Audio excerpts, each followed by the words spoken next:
Er zijn natuurlijk vele zaken waar een vorig leven mee te maken heeft. En natuurlijk de bijna doodervaringen. Mensen die door hun vorige levens bepaalde drama's in hun leven hebben en zelfs naar therapeuten moeten gaan. Eigenlijk is het een heel breed verhaal. Vorige levens of reïncarnatie. Wetenschappers vinden nou toch bewijs dat er leven is na de dood. 15 ziekenhuizen in Groot-Brittannië, Amerika en Oostenrijk. Ze onderzochten 2000 mensen die een hartstilstand hadden gekregen. Ze kwamen achter het feit dat 40% van de mensen die de hartstilstand hadden overleefd, het moment konden waarnemen dat ze dood waren. Er was zelfs één persoon die bewust zag dat hij zijn lichaam had verlaten en kon zien dat hij gereanimeerd werd. De 57 jaar oude man was 3 minuten lang dood, maar hij kon precies beschrijven wat voor geluid de machines maakten en ook precies omschrijven wat de verpleegkundigen hadden gezegd. Het is een feit dat onze hersens niet werken als het hart niet meer klopt, zei de leider van het onderzoeksteam genaamd Sam Parnia. We kunnen allemaal wel de bijna doodervaringen, in ieder geval de verhalen daarvan dan. Mooie witte heldere licht, de tunnel, aan het einde van de tunnel overleden mensen die ons opstaan te wachten, de mooie geuren, kleuren en bloemen en geluiden. Eigenlijk alles wat hier niet op aarde te zien is volgens de verhalen van de mensen met de bijna doodervaring. Heel veel kinderen herinneren ook hun vorige leven. Vaak is dat van 0 tot ongeveer 7 jaar. Daarna verwelkt het de herinneringen van het vorige leven. Er zijn ook al heel veel wetenschappers hiermee bezig geweest, met kinderen die hun vorige leven zich kunnen herinneren. Zo gaan wetenschappers met de kinderen terug naar de plek die ze omschrijven en de plaats die ze hebben gezegd, de namen van familieleden. Het is een heel spitwerk, maar ze zoeken het wel uit. En dan toch blijken al die gegevens van het kind te kloppen. Gegevens die het kind gewoon niet heeft kunnen weten. Het is apart. Nou zijn er mensen die zien, denken door plaatjes aan een wedergeboorte. Vooral bij bekende mensen is dit natuurlijk duidelijk zichtbaar. Kijk zelf maar even naar het plaatje van Born Again. De gelijkenissen zijn wel heel erg verbluffend. Nou zijn er zelfs mensen die denken, of zelfs professor Stevenson, die reïncarnatieonderzoek gedaan heeft, dat bepaalde moedervlekken te vergelijken zijn met vorige levens met kogelgaten, verminkingen uit vorige levens, dat ze daarom weer verminkt geboren. Maar goed, bewijs is daar nog echt niet voor. Ook zijn er verschillende films gemaakt over Reincarnation, Premonition bijvoorbeeld. The Lake House met Keanu Reeves. En natuurlijk The Afterlife. De mainstream media tonen een poosje geleden een fascinerende video die gaat over een jongetje dat zich levendig herinnert dat hij soldaat was tijdens de Tweede Wereldoorlog en hoe hij was gestorven. Uit de verstrekte informatie is het moeilijk te ontkennen dat het waar zou zijn. Het is verbazingwekkend voor mensen om te zien en te begrijpen dat het huidige leven niet het enige leven is dat ze ooit geleefd hebben of ooit zullen gaan leven. Dit verhaal laat zien hoe sterk we het geheugen en emotionele gehechtheid bij ons kunnen dragen. En hoe herinneringen aan levens die we op deze planeet hebben geleefd. En zelfs andere planeten. Het huidige leven kunnen beïnvloeden op de manier waarop we waarnemen, dingen doen en alles ervaren.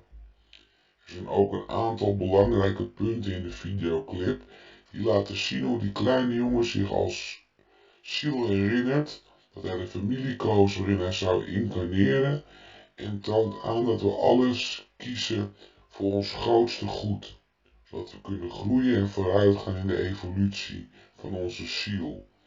De ziel heeft geen oordeel over ervaringen, zoals de keuzes van de familie waarin gereïncarneerd gaat worden. Want het is een keuze. There you go. 11-year-old James Leininger looks and acts like most boys his age, but beneath his playful spirit is a very deep soul. And I said, you know, I'm really glad you're my son, and I'm just really fun to have you as my son. And he says, well, I know, that's why I picked you. When we first met Bruce, Andrea, and James in 2005, his passion for World War II fighter planes was obvious. I can beat the Japanese easy as pie. The fascination began when he was a toddler. The pilot put him on? James seemed intimately familiar with the aircrafts. He started doing these little drawings of airplanes shooting at other airplanes or being shot down. Bombing ships, you see men parachuting. Here's another one where planes are dropping bombs. This is a carrier. The violent drawings were followed by extreme night terrors. He would just be crying. He'd say, airplane crash on fire, little man can't get out. He laid on his back and kicked up at the ceiling, and he goes, Mama, the little man's going like this. And he laid on his back and kicked his feet up. The little man's going, ooh, ooh, ooh, ooh, ooh, ooh, can't get out. And I said, well, who's the little man, baby? And he goes, me. I thought Bruce and I were just going to faint. They questioned, what kind of plane? Corsair. Why did your airplane crash? My plane was shot down. Who shot your plane? He looked at me like I was a village idiot. He said, The Japanese. where did he take off from a boat? Do you remember the name of your boat? He said Natoma. And his name? He always said James, but his name is James. Stunned by his son's words, Bruce tracked down veterans of the USS Natoma Bay. I wanted to disprove it. Columbus, Ohio native Leo Pyatt served on the ship. He asked a few questions about, did I know some of the people? Oh yeah, I remember those people. Yes, there was a Jim Houston, a rather large shell.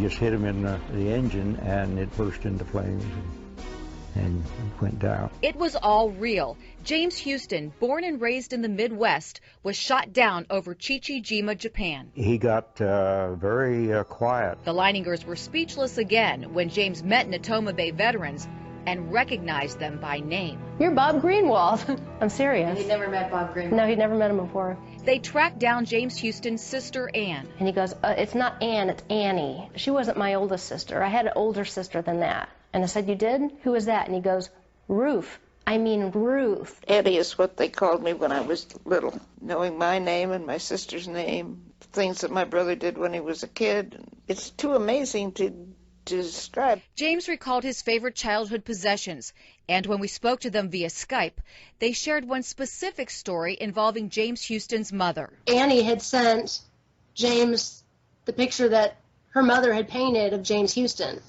And when James got it, he called Annie to thank her, and he said, where's the one Mom painted of you?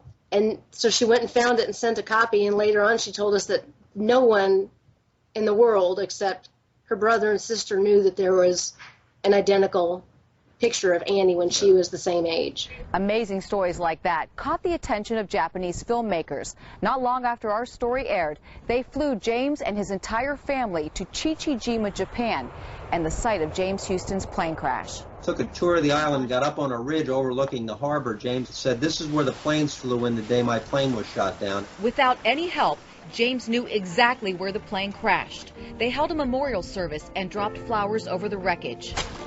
And James just got so emotional and just lost it.